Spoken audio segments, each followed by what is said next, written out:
आजिका समय रे ना 10-12 हजार टंकार ना मूल्य किछि भी नहीं।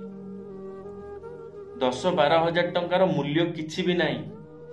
तुम्हें 10-12 हजार टंका तो कमेई दब, हेले से 10-12 हजार टंका कमेया पे तुम्हें केते लोकन ठारो केते गाली सुनी दियो। मासक जाक तुम्हें गाली सुनी, मासक 30 दिन जाक खटी, तापर जाइकी तुम हाथ को 10-12 हजार टंका आसी थाए।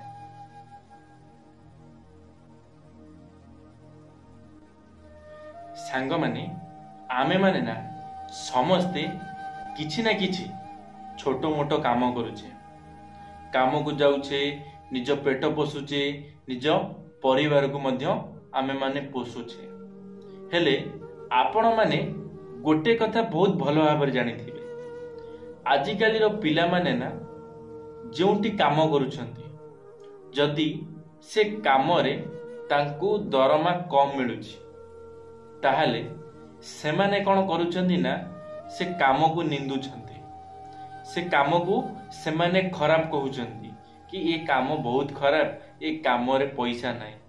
हेले सेमाने केबे भाबिछंती मनरे कि सेही काम तांको घर चलउछि बोली, सेही कामरु जहा टंका आसुची तांको घर लोकंकर प्रत्येक कर्म रे लागुची। देह ठारू आरंभ करी जेकोसी भी खाइबा पर्यंत खर्च सेही टंका ही लागुची। केबे आपण माने मनरे भाबिछ? आपण माने केबे भी हेले एक कथा मनरे भाबी नथिबो। आपण माने गोटे कथा जानिथिबे, आजिकाली रो पिला माने सेमाने कोन भाबंती ना मनरे, आमे जदि किछि गोटे बिजनेस करिबा को चाहूचु, आज आमे बिजनेस टा छिडा करिवु, काली आम बिजनेस रे आमे सफलता हासिल करिलो, सक्सेस पाई जीवु, आम गदरे बहुत टंका होई जीवो। हेले सेईटा सेमाने जानि नाहंती, जेटा सेमाने भाबुछंती सेटा केते बड़ भूल, केते बड़ भूल कथा सेमाने मनरे चिंता करूछंती।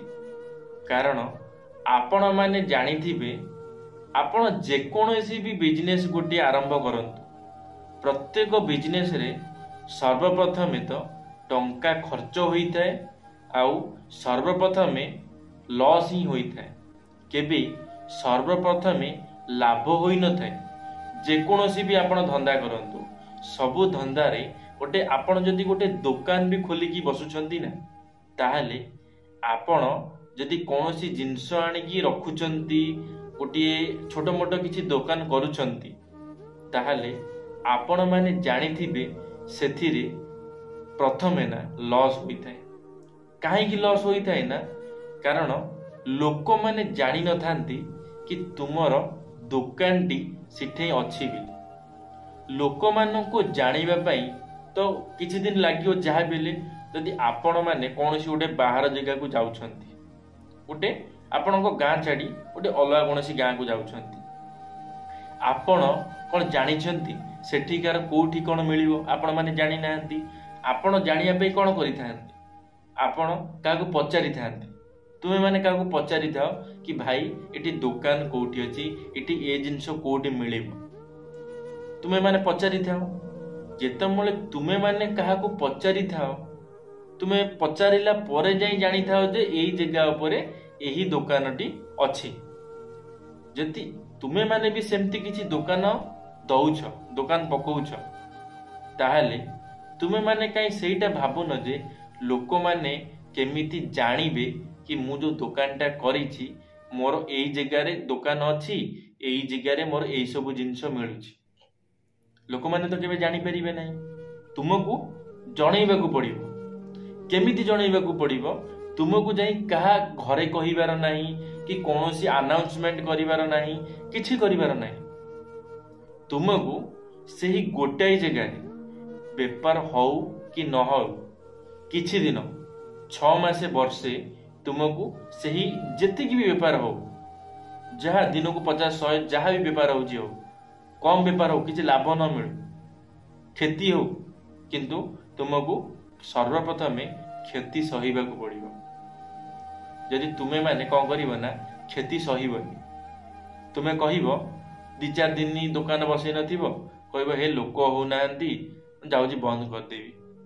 जेतेबेले तुम 2-4 दिन खोली सेतिकी जेतेबेले लोक जानिथिबे से 2-4 दिन बाद जेतेबेले सेठी लोक आसीबे देखिबे दुकान बंद हो जाइथिबो से माने कोन करिवे फेरिबे कहबे दुकान तो बंद हो गलानी से आउ को दुकान को जाई पहुंचीबे आउ को दुकान जाई कि जहाँ तांको जिंस नबार थिला से आउ को दुकान नेबे।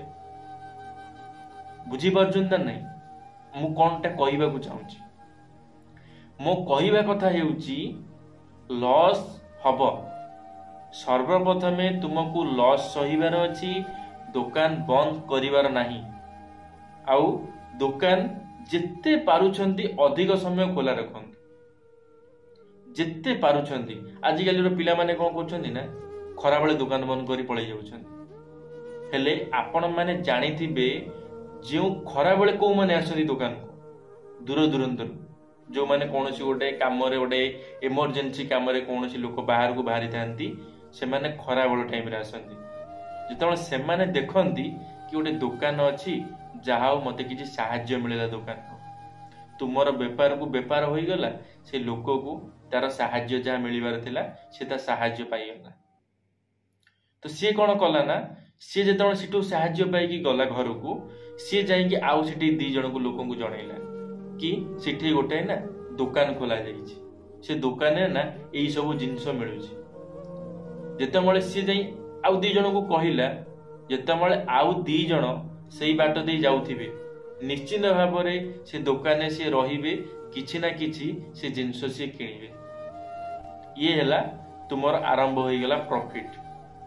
तुमे जहाँ भी तुम बिजनेस रे इन्वेस्ट करिथिबो जहाँ भी टंका तुमे इन्वेस्ट करिथिबो जदि तमे लाभ पाई नथिबो ताहाले जेतेबेले लोक बढ़िबा आरंभ होई जिबे तुमर लाभ भी बढ़िबा आरंभ होई जिवो सेतमळे आसीबो तुमको असल माने बेपार रो मजाटा कि बेपार रु कौन हमको इनकम मिलिला कौन लाभ कौन क्षति हला आ ये सब जिनस न जानिबा पूर्वरु केबे मन रे भाव नाही कि ये जिनस रु मते किछि मिलुनी मको बंद कर देबी सेटा संपूर्ण भाव रे भूल। आपण माने जानिथिबे मु आपण को भी कहि आसुची कौनसी भी बिजनेस छोट नु जो बिजनेस तुमको कमेई दौची तुम पेट पोषुची तुम घर लोकों पेट पोषुची से बिजनेस केबे भी हेले गोटे छोट बिजनेस नुह कारण से गोटे परिवार चलई पारुची से गोटे फैमिली चलई पारुची जेतमळे केबे से बिजनेस को छोट भाबिबे नाही छोट भाबिबा हेउची तुम मानकर मूर्खामी सेथि पई मु आपण मानकु रिक्वेस्ट करूची जो बिजनेस तुमको रोजगार करिकी देउची तुमर सब किछि भल मंद बुझुची प्रत्येक असुविधा तुम सहित छेड़ा हेउची टंका बाबद रे पैसा बाबद रे मनी बाबद रे तुमे माने केबे भी हेले सेमिति बिजनेस को निंद नाही जदि तुमे माने निंदुछ दुकान करूछ कि कौनसी बिजनेस करूछ ताको अधारू बंद कर देउछ लॉस सहुन ताहले तुमे माने तुम जीवन रे ना किछि भी काम सहजरे करि परिबो नाही। तुम काम हेउची तुमे जाई कोउटी काहा पाखरे खटिबो काहार गोलाम हेगी रहिबो हेले तुमे माने निजर कौनसी भी बिजनेस करि परिबो नाही। आजिकाली रो लोक माने टेंशन नबा को चाहू नांती अधिक मुंडरे स्ट्रेस नबा को से माने चाहू नांती से माने भाबुचंती मु जीबी का कते 10-12 घंटा खटी देबी मास को टंका 10-12 हजार पळै आसीबो मो परिवार चली गले मु भी चली गले। सांग माने गोटे कथा जानी रखंतु आजिका समय रे ना 10-12 हजार टंकार ना मूल्य किछि भी नाही 10-12 हजार टंकार मूल्य किछि भी नाही। तुम्हें 10-12 हजार टंका तो कमेई दब हेले से 10-12 हजार टंका कमेया पे तुम्हें केते लोकन ठारो केते गाली सुनिथियो मासक जाक तुम्हें गाली सुनी मासक 30 दिन जाक खटी तापर जाइकी तुम हाथ को 10-12 हजार टंका आसी थाए ସେଇଟା କାଇଁ ମୁଣ୍ଡରେ ଚିନ୍ତା କରୁନ? ସେଇଟା କଷ୍ଟ କି ଗୋଟେ ଦୋକାନ କରି ବସି ପଡ଼ିବା ସେଇଟା କଷ୍ଟ? ଯଦି ତୁମେ ମାନେ ଗୋଟେ ଦୋକାନ କରି ବସି ପଡୁଛ, ସେ ଦୋକାନରୁ ଯଦି ଦିନ ମାନଙ୍କରେ ଟଙ୍କା 200 ବି ରୋଜଗାର ହେଉଛି, ତାହେଲେ ତୁମେ ମାନେ ମାସକୁ ବସି ଶୋଇକିରି 6000 ଟଙ୍କା ଇନକମ କରି ସାରିଲଣି। ଆଉ ବିଜନେସ୍ ଧୀରେ ଧୀରେ ବଢିଥାଏ, କେବେ କମି ନଥାଏ। ଯଦି ତୁମେ କିଛି ଦୋକାନ କରୁଛ, ତାହେଲେ ସେ ଦୋକାନଟି ତୁମର ଯଦି ଭଲ ଚାଲେ, ତାହେଲେ ତୁମର ସେ ବିଜନେସଟା, ସେ ଦୋକାନଟା ଧୀରେ ଧୀରେ ବଢି ବଢି ଚାଲିଥାଏ, କମି ନଥାଏ। ଆଜି ତମେ 200 କମଉଛ, କାଲିକି 500 କମେଇବ, କାଲିକି 5000 କମେଇବ। ସେତେବେଳେ ତୁମେ ଅସଲ ମଜାଟା ଜାଣିପାରିବ। ସତରେ ନିଜର କିଛି କରିବାଟା, ନିଜର ବିଜନେସ୍ କରିବାଟା ଠିକ୍ କି କାହା ପାଖରେ ଯାଇକିରି ଖଟିବାଟା ଠିକ୍? ତୁମେ ଯୋଉ ବିଜନେସକୁ କହିଥିବ କି ଏ ମୋର କୌଣସି କାମରେ ଆସିବ ନାହିଁ, ସେହି ବିଜନେସ୍ ହିଁ ତୁମର ସବୁ କିଛି କରିକି ଦେଖେଇବ। ତୁମ ଘରକୁ ଯାହାବି ତୁମର ଦରକାର, ଗାଡି ଠାରୁ ଆରମ୍ଭ କରି ଯାହାବି, ଭଲ ଘର ଭଲ ଗାଡି, ସବୁ ସେଇ ବିଜନେସ୍ ହିଁ ତୁମକୁ କରିକି ଦବ। ଆଶା କରିବି ନିଶ୍ଚିନ୍ତ ଭାବରେ ଆପଣମାନେ ବୁଝିପାରିଥିବେ। ଯଦି ବୁଝିପାରିଥିବେ, ଲାଇକ୍ଟେ କରିବେ, ସାଙ୍ଗମାନଙ୍କ ମଧ୍ୟରେ ନିଶ୍ଚିନ୍ତ ଭାବରେ ସେୟାର କରିବେ। କମେଣ୍ଟ ବକ୍ସରେ ଆପଣମାନଙ୍କର ମତାମତ ନିଶ୍ଚିନ୍ତ ଭାବରେ ଦେବେ। ଯଦି ଆପଣମାନେ ଆମ ଟକିଂ ୱାର୍ଲ୍ଡ ୟୁଟ୍ୟୁବ୍ ଚ୍ୟାନେଲରେ ପ୍ରଥମ ଥର ପାଇଁ ଆମ ଟକିଂ ୱାର୍ଲ୍ଡ ୟୁଟ୍ୟୁବ୍ ଚ୍ୟାନେଲକୁ ସବସ୍କ୍ରାଇବ୍ କରି ବେଲ୍ ଆଇକନକୁ ଅଲ୍ କ୍ଲିକ୍ କରିବେ। କାରଣ ଆମ ଚ୍ୟାନେଲରେ ଯେବେ କିଛି ନୂଆ ମୋଟିଭେସନାଲ ଭିଡ଼ିଓ ଆସିବ, ଆପଣମାନେ ସର୍ବପ୍ରଥମେ ଦେଖିପାରିବେ। ଧନ୍ୟବାଦ ସାଙ୍ଗମାନେ। ଜୟ ଜଗନ୍ନାଥ, ଜୟ ମା ଶାରଳା, ଜୟ ଶ୍ରୀକୃଷ୍ଣ।